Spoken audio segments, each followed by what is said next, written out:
Hi everybody, this is Bob with part 3 of my video series on chord progressions for songwriters.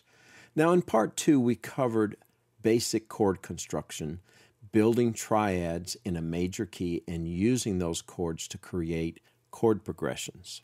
So if you haven't done so already, please make sure you check out part 1 and 2 as we're going to build on that knowledge. In this video I want to talk about chord progressions using secondary dominants. Last time we talked about the dominant 5 chord and how it sets up tonality by resolving to the 1 chord. In this video, we'll take a look at chord embellishment by adding the 7th degree to that dominant chord. Now this 7th added to the dominant chord will help us increase tension and set up resolution to its tonic. You'll see how that chord can be used to temporarily change the key of your song and help set up your chord changes. In addition to giving you more than 6 chords that we used last time, it also makes your progressions more interesting and allows for more creativity in your melodies. So I'm going to stay on the keyboard today and we'll start with chord embellishment, specifically adding that 7th degree to our dominant chord. And we're going to stay in the key of C because on the keyboard it keeps it simple, as we're only using the white keys. However, anything I demonstrate here translates to any key that you want to play in. In the last video, we created triads by skipping every other note in the scale or stacking thirds.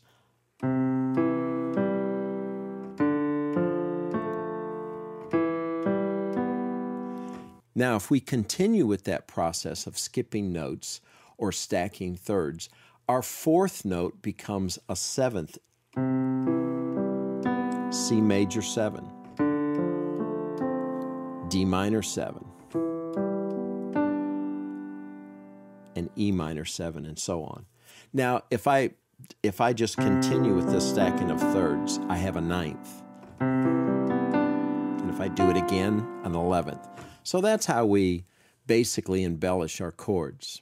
Now, when naming this 7th chord, we have to do so as if we were playing in the key of the chord I'm playing. For example, the D minor chord is a D minor 7. And that's based on the D major scale. So we would refer to that as a flatted 7th, because if I was playing in the D major scale, the 7th note is right here.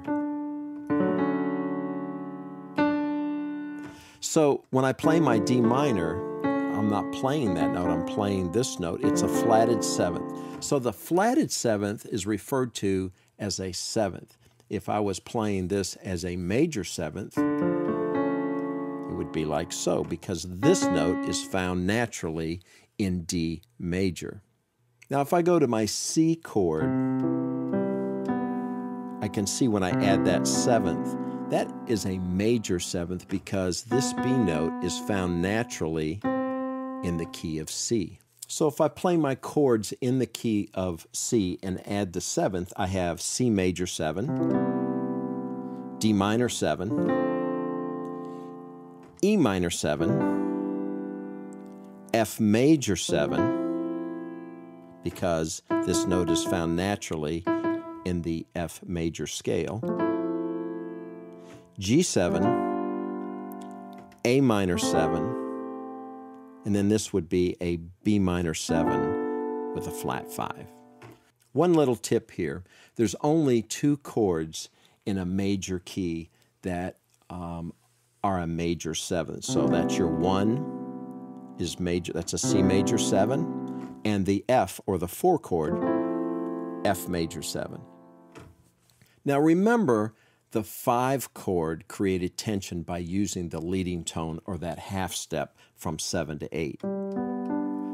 So that's why we had that strong resolution to the tonic, because this half step relationship between the B and the C wants to resolve to the tonic. Now this G7 chord, I'm adding this F note, and it's a half step away from E. And it's the only other half step in our scale. So we have the B to C, and we have the F to E. So I'm creating the most tension that I can create with a chord to resolve to its tonic. So that is the job of the 5-7 chord, creating tension to resolve to its tonic. So the dominant 7 chord creates more tension or pulling power to its tonic than any other chord progression. Remember last time I said you need to use chord relationships to determine the tonal center. So we demonstrated that with the 1, the 4, and the 5. No doubt about it, when I get to that 5 chord, it resolves to 1. But by playing the dominant 7 chord, I don't need any other chord relationships to determine the tonal center. So when I play this, there's no doubt about it, it wants to resolve to the tonic. So we're going to label this chord as the Roman numeral 5-7, the dominant 7th chord. Now this dominant 7th chord to the 1 chord, I'm going to go out on a limb here and say this is the most powerful chord progression in music. And the beauty of it is that it resolves just as well to minor chords as you're going to see. So secondary dominants are dominant 7th chords that are out of the key that you're playing in and shift the tonal center to another key. In other words, you want to play the dominant 7th chord of the chord you want to go to. It places emphasis on the next chord in your diatonic progression. So how do we set that up? Well, you figure out what the next chord you want to go to in your progression, and then you play a dominant 7th chord of that chord. For example, you are most likely going to play the 5 chord at some point. So in the key of C, that would be G, right? And then it's going to resolve back to C.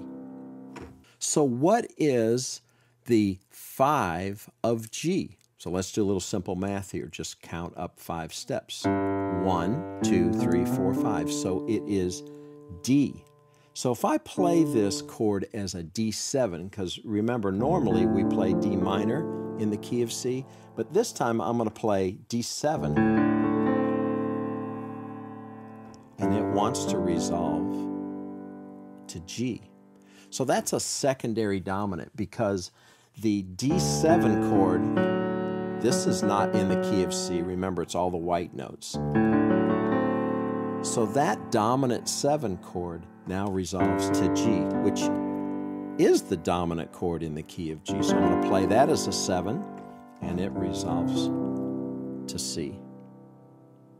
I'm going to call this the 5 of 5. So that's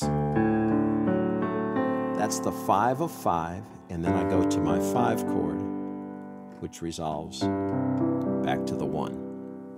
So if I was going to play a chord progression like we did last time, C, F, G, before I go to that G, let's play the 5 of the G. So it's the 5 of 5, or that D7. So it'd look like this.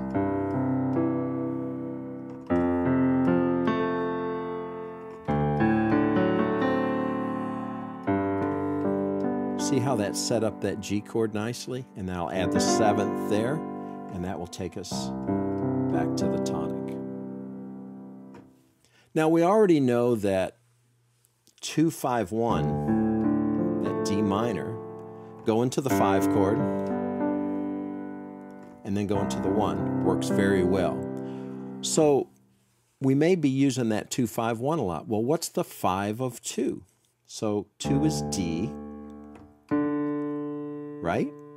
1, 2, 3, 4, 5. So it's A. So how about if I play A7? See how that resolves to the D minor? So that's where I was saying a secondary dominant chord can also resolve well to minor chords. So let's try this chord progression, C, F, And I'm going to play the A7 before I go to D minor, and then G and C. So that'll be 1, 4, 5 of 2, play the 2 chord, the 5, and the 1.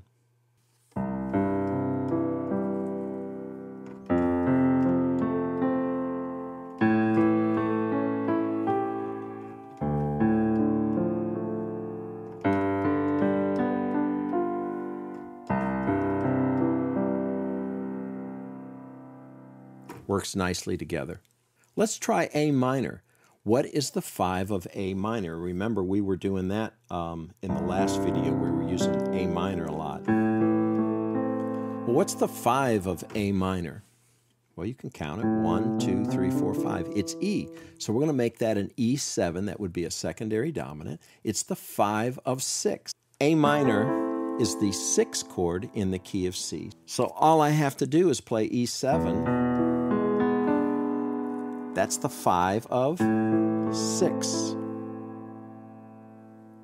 All right, so let's look at the 5 of 4. So my 4 chord is F. Well, what's the 5 of F? 1, 2, 3, 4, 5. It's C. Well, C is my tonic. So how's that going to work? Well, all I have to do is make that C a C7, right? Like so. Well, this note here is B, is outside of the key of C, so that's what I'm doing with secondary dominants. I'm shifting the tonal center. So what I've done is I've shifted that tonal center to F by playing outside of the key of C. And it resolves to the 4 chord. So when you're playing your tonic chord, just change that to a 7 chord if you're wanting to go to the 4. So C7 resolves to F.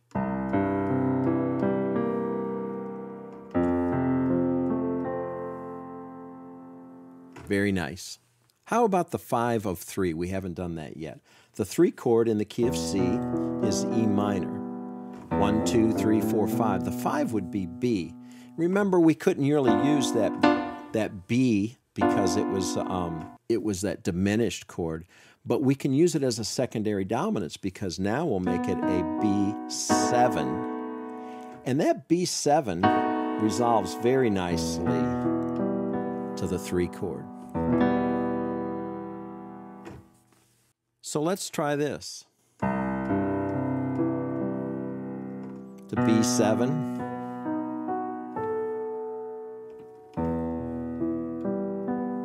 Resolves very nicely to that 3 chord.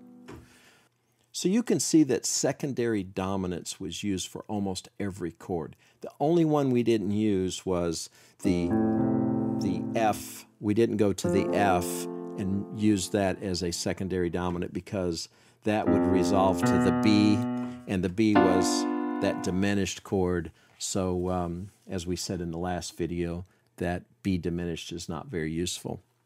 One of the other things you may notice is a lot of these movements were I was moving up a 4th. So that's what a secondary dominant is, kind of if you look at it in the other direction. In other words, if you look at C, and if I play, that's the 5 chord of F, right? But my movement was up a 4th, so I went from C to F was up a 4th. And when I use these secondary dominants, you see that music moves a lot in force. So if you're stuck somewhere, let's say you're playing this A minor, and you don't know where to go from there. Well, just move up a 4th. 1, 2, 3, 4. Move to D. So in your key, that would be D minor, right? Or you could play it D as a secondary dominant, and that'll take you to G. And that's also up a 4th. And when I go to my C, that's also up a 4th. So music moves naturally in force. So look to that. So learn your cycle of force. That can be very helpful to you. If you take a look at the circle of fifths, and if you go backwards, you'll see that's the cycle of force. or if you look at my grid that I created and work backwards, you'll see that works in fourths. So let me give you a little cycle of fourths here in secondary dominance.